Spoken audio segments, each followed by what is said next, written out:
BRS పై ప్రభుత్వ whip ఆది శ్రీనివాస్ విరుచుకుపడ్డారు. సభకు రాని బీఆర్ఎస్ సభ్యులు సభా హక్కుల నోటీసులు ఎలా ఇస్తారని ప్రశ్నించారు. ప్రాజెక్టులపై వాస్తవాలను ప్రజలకు వివరించామన్నారు. కుంటి సాకుతో సభ నుంచి బీఆర్ఎస్ వెళ్లిపోయిందన్నారు. కవిత వ్యాఖ్యలకు బీఆర్ఎస్ సమాధానం చెప్పాలంటున్న ఆది శ్రీనివాస్ తో మా ప్రతినిధి Sunil face to face. Telangana assembly సమావేశాలు ఐదో రోజు ప్రారంభం కావడం జరుగుతుంది. ప్రస్తుతం ఈరోజు జరిగినటువంటి అంశాలకు సంబంధించి మనతో మాట్లాడడానికి ప్రభుత్వ విప్ ఆది శ్రీనివాస్ గారు ఉన్నారు. ఈరోజు ఎట్లాంటి అంశాలపై ఈరోజు ప్రశ్నోత్తరాలు జరిగే అవకాశం అంటే ప్రశ్నోత్తరాలకు సంబంధించినటువంటి సమయంలో గౌరవ సభ్యులు వేసినటువంటి ప్రశ్నలకు ప్రభుత్వ పక్షాన సమాధానాలు ఇచ్చేటువంటి కార్యక్రమం గౌరవ సభ్యులు కూడా మాట్లాడేటువంటి అవకాశం వస్తుంది. తద్వారా సమస్యల పరిష్కారం కావడానికి అవకాశం ఉంటుందని చెప్పినమాట. ప్రశ్నోత్తరాల తదుపరి హెల్త్కు సంబంధించినటువంటిది కూడా ఈరోజు చర్చ జరగడానికి స్కోప్ ఉంది. ప్రతిపక్షాలు చేసినటువంటి ఆరోపణలపైన వాస్తవాలను సభ ద్వారా ప్రజల ముందు ఉంచే కార్యక్రమం గౌరవ ముఖ్యమంత్రి రేవంత్ రెడ్డి గారి నాయకత్వంలో జరుగుతుంది. కవిత చేసినటువంటి ఆరోపణలు ప్రధానంగా రాష్ట్ర వ్యాప్తంగా చర్చ జరుగుతుంది. ప్రధానంగా కొన్ని అంశాలు తెర మీదకి తీసుకొచ్చింది. వాటిపై ఖచ్చితంగా ప్రభుత్వం దర్యాప్తు జరిపించే అవకాశం ఉందా? చాలా అవినీతి జరిగిందని చెప్తుంది. అంటే కవిత గారు మాట్లాడినటువంటి మాటలకు ఆధారాలు ఉంటే ఆధారం సమర్పించమని కోరుతుంది. ఇప్పుడు నేను ప్రెస్ ద్వారా కూడా చెప్పడం జరిగింది. అంటే వారు ప్రభుత్వంలో భాగస్వామిగా ఉన్నారు 10 ఏళ్ళు.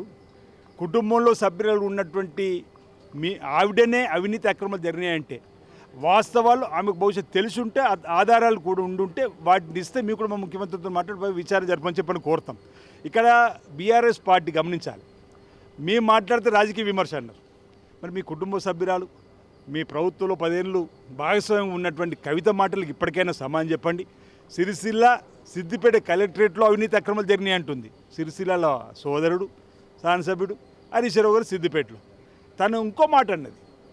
అమరజ్యోతి నిర్మాణంలోనూ సచివాలయంలోనూ అంబేద్కర్ విగ్రహము అన్ని నిర్మాణాలు కూడా అవినీతి అక్రమాలు జరిగినాయని చెప్పంటుంది. ఆఖరికి తెలంగాణ కోసం పోరాటం జరిపినటువంటి అమరులైనటువంటి వారి చిహ్నంగా అమరజ్యోతి నిర్మాణం చేస్తే అందులో కూడా అవినీతి జరిగిందంటే వీళ్ళని ఏమనాలో మాకు అర్థమైతే లేదు. ఒక ఎమ్మెల్సీ ఆరోపణలు చేస్తుంది, దాని మీద విచారణకు జరిపించవచ్చు కదా, విచారణ చేయొచ్చు కదా. మరి నేను అదే అంటున్నాను. ఇప్పుడు ఆరోపణలు తను చేయడం వేరు, ఆధారాలు ఇవ్వడం వేరు. అందుకే మీ ద్వారా కవితను అడుగుతా ఉన్నాను. కవిత గారి దగ్గర ఆధారాలు ఉంటే వాటిని ప్రభుత్వానికి విచారణ జరపని చెప్పించినట్టు మీకు కూడా మా ముఖ్యమంత్రితో మాట్లాడి వాటిపైన విచారణ జరపంటారు. లేదు ఆధారాలు ఉంటే తను కోర్టు కూడా వెళ్ళచ్చు.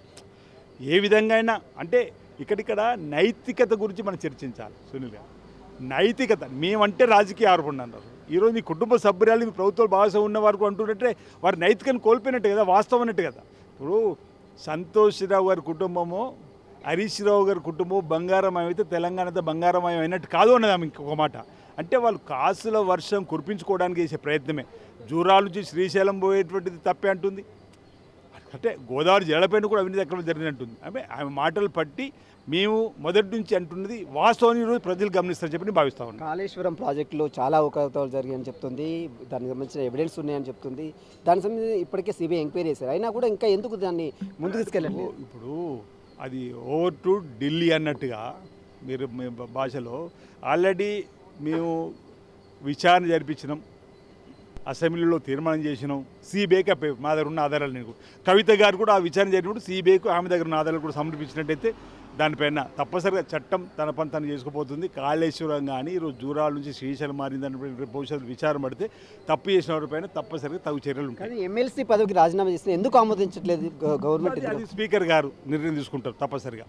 స్పీకర్ గారు ఇది చూస్తున్నాం. ప్రస్తుతం అయితే ఎమ్మెల్సీ కవిత చేసినటువంటి ఆరోపణలకు సంబంధించిన విషయంపై కూడా పూర్తి ఆధారాలు ఉంటే ఖచ్చితంగా వాటిపై చర్యలు తీసుకుంటాము. ఏదైతే అమరజ్యోతికి సంబంధించిన విషయాలు కావచ్చు, మరోవైపు సెక్రటరియట్ విషయాలు కావచ్చు, అంబేద్కర్ విగ్రహం ఏర్పాటుకు సంబంధించిన విషయాల్లో అవకతవకలు జరిగాయని కవిత చెప్తుంది. కానీ కేవలం చెప్పడం కాదు, ఆరోపణలు చేయడం కాదు, దానికి సంబంధించిన ఆధారాలు ఉంటే మాత్రం ఖచ్చితంగా దర్యాప్తు జరిపించడానికి మేము సిద్ధంగా ఉన్నామంటూ కూడా ప్రభుత్వ విప్ ఆది శ్రీనివాస్ చెప్తున్న. వీడియో భరత్తో సునీల్ రాజు, హైదరాబాద్.